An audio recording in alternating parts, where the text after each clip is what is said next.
said 6 words out loud that no Roman centurion should ever say, unplanned, in front of my men. I was there to carry out a sentence, and I did, but when I got close enough to confirm the death, what came out of that body, blood and water separated, in that order, is studied by doctors 2,000 years later as the most clinically accurate post-mortem observation ever recorded in the ancient world. No first-century writer had the vocabulary to fabricate that detail. 23 years of service, hundreds of executions, hundreds of reports. The only one I couldn't finish was the one from that afternoon. The voice you are hearing has been reconstructed. I am a dramatic interpretation generated by artificial intelligence based on biblical and documented historical sources. But what I am about to tell you happened. Have you ever had a moment that defied all explanation? One you filed away because there was nowhere to put it? Tell me in the comments. The ground moved beneath my feet. I have been in battles where the earth shook with the weight of cavalry. I've felt siege engines vibrate through the stones of city walls. But this was different. It wasn't horses. It wasn't machines. The ground moved as if something deep below had taken a deep breath and finally let the air out. A single, slow collapse. Like when someone who has held on too long finally gives out. I looked up. The man was already dead. The sky was slowly returning, like a hand being pulled away from the face of the sun. 3 hours of darkness. 3 hours, in the middle of the day, with no eclipse possible, because the moon was full that week, and now the light was returning in that strange, yellow hue that precedes storms that never arrive. The air was still, hot and close, like the inside of a flameless oven. My men were silent, all 4 of them. No one spoke. One of them held his spear with both hands. Before I go on, I need to tell you something. The voice you are hearing is not exactly mine. 2,000 years separate that moment from yours. What has reached you is a reconstruction, an attempt to give shape to what someone like me might have carried inside. The facts are documented. The Gospels recorded what happened on that hill, but the inside of my chest, what that afternoon did to the person I was, that is interpretation. Keep that in mind as you listen. Now, let me tell you what I saw. My name is Gaius. I served the army of Rome for 23 years. I oversaw more executions than I can count. I heard every sound a human body makes when it decides it has no more endurance left. The final gasp for breath that is also the first silence. The different weight of the body when it lets go. I thought I had stopped feeling those things a long time ago. I was wrong. I joined the legions at 17. My father was a soldier. My father's father too. I didn't choose this life the way a man chooses a trade. I was born into it, the way a river is born into its bed. It flows in that direction because there is no other channel available. Rome was the world was Rome, and I was part of the machine that kept that world standing. When I arrived in Judea, I already had 20 years of service. I had fought in 3 provinces. I had seen enough blood for several lifetimes, and I had learned the thing that every soldier eventually learns, that the only way to keep doing what we do is to stop looking at the faces. You stop looking at the faces. The condemned stops being a man and becomes a task. The cross is a tool. The nails are materials. The hammer is an instrument you've used so many times that your arm moves without the mind's permission. That is not cruelty. I want you to understand that. It is not sadism. It is something worse. It is routine. A cruelty you have to choose is still connected to something human. A cruelty that has become administrative, that has lost even the weight of a decision. That is something else entirely. That is what 20 years do to a man, slowly, without him noticing. I was good at waiting. I had learned to empty myself during those hours. You stand there with your spear and stare at the horizon, and become for that time nothing more than a post driven into the ground. You don't hear the sounds. You don't smell the smells. You don't look at the face. You do not look at the face. That was the rule I had created for myself in my 3rd or 4th year of service. A private rule, outside of any manual, because I had looked at the faces in the beginning,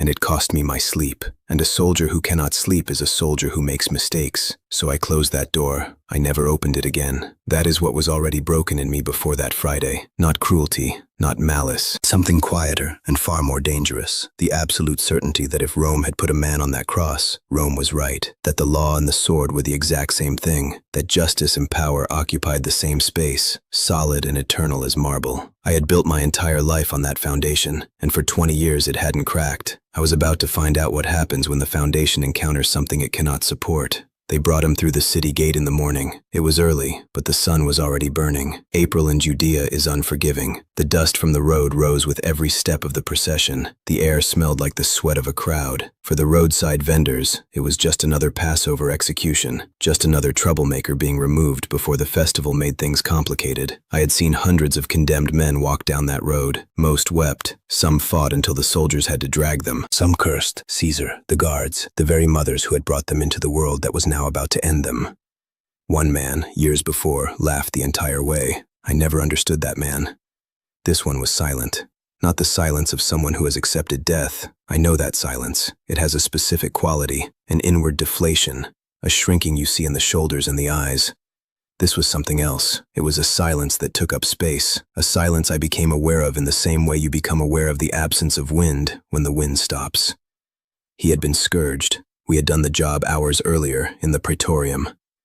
Roman scourging had no fixed number of lashes.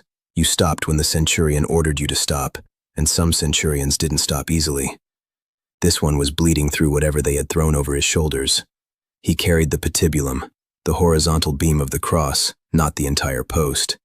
His knees had given out twice on the road. The second time, we pulled a man from the crowd to carry it the rest of the way. And even then, silent. There was a crown of thorns on his head, not a decoration. Local thorns, long and hard as iron fishhooks. Someone had pressed it down. There was dried blood on his temples and along his jaw, already darkening into that rust hue that blood takes on when the sun dries it slowly. And above the blood, above the thorns, above the swollen, beaten face that could barely be recognized as a face, the eyes. I almost looked away. I almost followed my own rule. 20 years of training, 20 years of a discipline built strike by strike for this exact moment, and something misfired. There was no thunder, there was no voice, just something in the quality of that look as we climbed the hill, not directed at me, not a challenge, not an accusation, not the desperate plea I was used to seeing. He was looking at something I couldn't see, something beyond the hill, beyond that particular moment of a man being led to his execution on a Friday spring morning in Judea.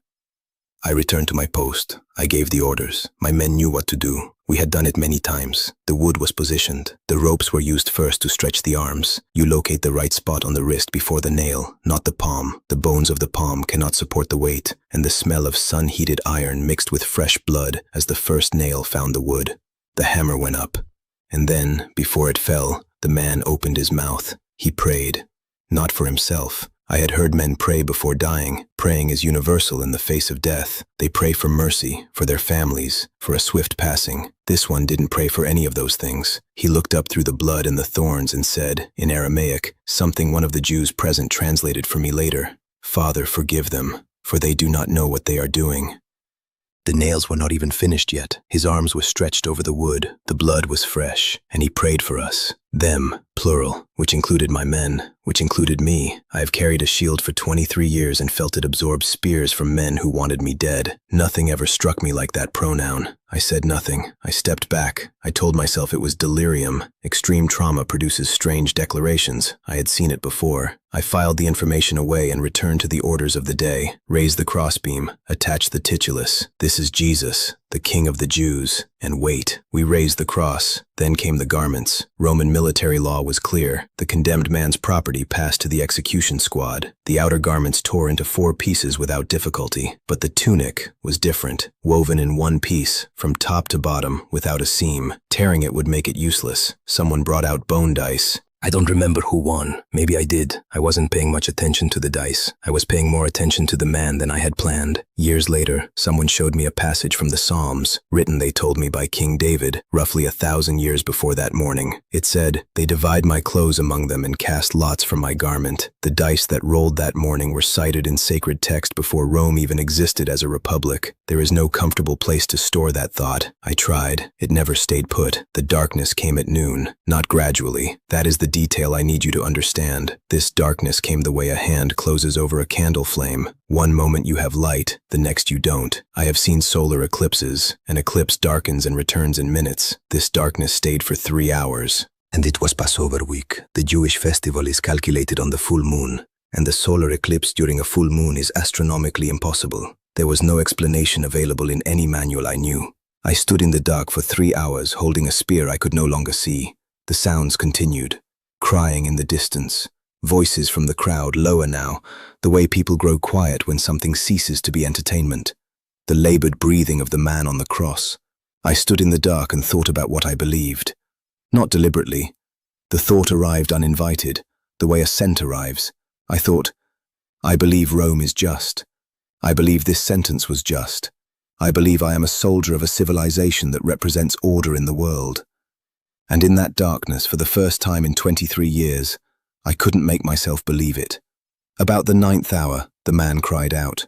He spoke in Aramaic, with a loud voice, with what little air he still had. Someone next to me, a young scribe, judging by his clothes, went white. He said quietly, "It's the Psalm of David." He is reciting the Psalm of David. The first verse of that psalm. My God, why have you forsaken me?" A man dying of traumatic asphyxiation was reciting scripture. I want you to understand the physical reality of what I am describing. Crucifixion kills by progressive respiratory failure. Every breath requires the condemned to push himself up against the nails to expand the chest cavity. At this stage, after hours on the cross and a severe scourging, the muscles required to do that were giving out. Every syllable cost more than you or I have ever paid for anything. And the exact same psalm he was reciting as he died contained, further down, the line about the garments divided among soldiers and the tunic rolled for. The same psalm, the dice, the prayer, the darkness, all in the same document, written 1,000 years earlier. I said nothing. I had run out of words hours ago. Then he died. I know exactly when it happened. I knew before checking, by the quality of the air, the thing I had learned to recognize without needing to check a pulse. But this man's death was different from all the others in one respect. It felt like a choice, and yielded up his spirit. The Greek John uses is paradoken, to pneuma. He gave up, handed over the spirit. Not, he died. He handed it over. I have seen men fight against death down to the last involuntary twitch. I have seen men accept it passively. I have never seen a man appear to decide the exact moment. But that is what I experienced standing before that cross. The earth shook right after. The rocks split. I heard them cracking above and below us, a sound like timber in a massive storm. But there was no storm. The air was still. The sky was returning to the ordinary blue of the afternoon, and I heard myself speak. I didn't plan the words. They came out the way the truth sometimes comes out, before you can choose to keep it locked inside. Truly, this was the Son of God. My men heard me say it. I cannot undo it. Here is what that afternoon truly cost me, beyond the obvious. I went home that night. I wrote a clean, professional report, the kind I had written after hundreds of executions. Sentence carried out, no complications, unusual seismic activity investigating. Nothing about the prayer, nothing about the darkness, nothing about the 6 words I said out loud. The report was a lie of omission, the first I had ever written in 23 years of service. After that, the lies of omission multiplied. Because once you write one, you've established that certain things do not belong on the record. And once certain things don't belong on the record, you start living in the space between what you know and what you report.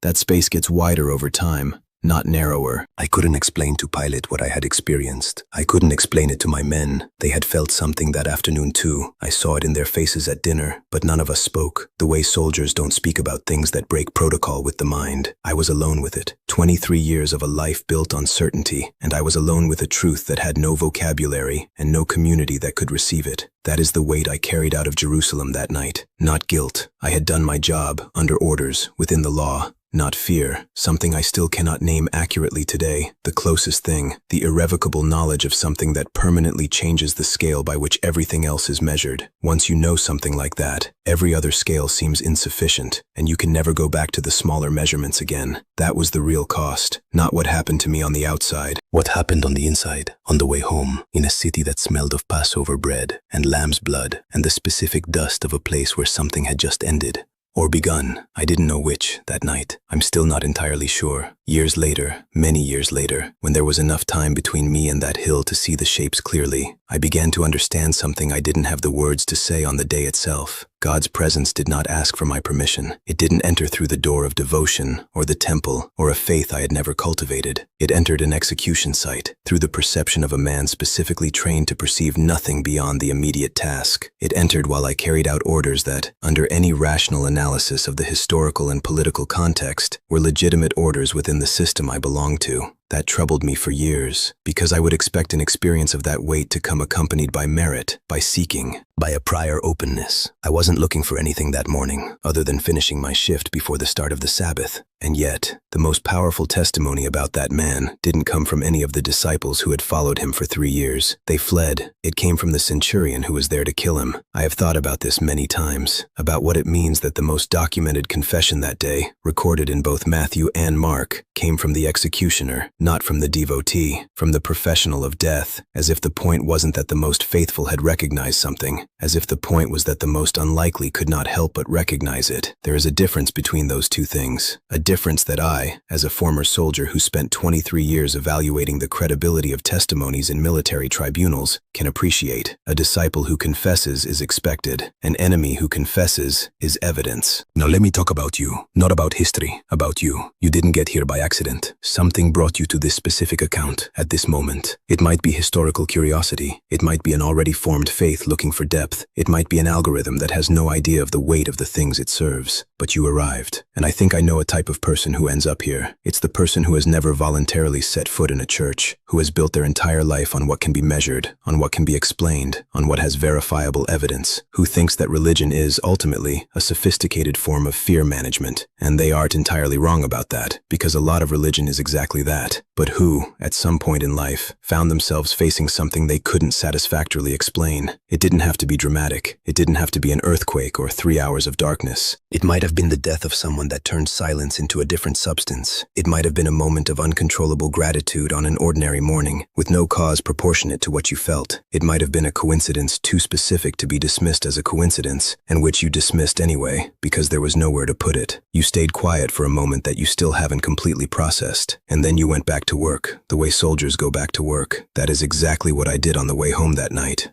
I went back to the routine. I wrote the report. I ate dinner. I slept poorly, but I slept. And I carried it in silence for a long time, because there was no structure available that could receive the weight of that experience without deforming it into something smaller than it was. That loneliness, the loneliness of knowing something without having the vocabulary or the community to process it, is different from the loneliness of grief, which most people can name. It is the loneliness of a perception without a category. It is quieter, and therefore heavier. I recognize you in that loneliness, not because your experience is identical to mine, but because the structure is the same. You encountered something at the edge of what you can explain, and the edge gave way for a moment, and you haven't quite known what to do with that moment since. I am not going to tell you what to do with it. Anything I said right now would sound like an instruction, and instructions don't work for this kind of thing. What I can say is, the moment was not a mistake. The edge that gave way was real, and the fact that you have nowhere to put the experience is not evidence that it didn't happen. It is only evidence that your current containers are smaller than what you encountered. What I know, after it all, he could have died in silence. No physical or human law forced him to pray for us while the nails were being driven. No law forced him to recite the Psalm of David as he exhaled. And when the spear entered his right side to confirm the death, the blood and water coming out separated, in that order. What forensic medicine identified 2,000 years later in that detail is clinically accurate in a way that no first-century writer had the vocabulary to fabricate. John wrote what he saw without understanding what he was documenting. There were too many details to be an oversight. There was too much specificity to be myth. And there was a pronoun, them, that included me before I had done anything to deserve being included. Spoken by a man with his wrists nailed to a piece of wood, praying for the men who were doing it. That pronoun is what I carry to this day, not as a pleasant weight, as a truth that shifted the scale of everything. Once someone prays for you, in the worst moment of their life, explicitly including you, while you are carrying out the orders that are killing them, you can no longer measure yourself by the system you used before. The old measurements no longer work. This is my account. I was there. I was not a disciple. I had no emotional reason to invent it. I was the centurion responsible for the execution, and what I saw that afternoon broke the only thing that 23 years of military service had not been able to break, the certainty that I knew how the world worked. In the next story, I will bring you a different voice, someone who was also present in moments that changed the course of everything, but from inside a completely different experience. Before that, a question, not about this story, about you. Has there been a moment in your life that remained without a category? Something you encountered at the edge of what you can explain, and that you filed away, not because it was false, but because there was nowhere to put it.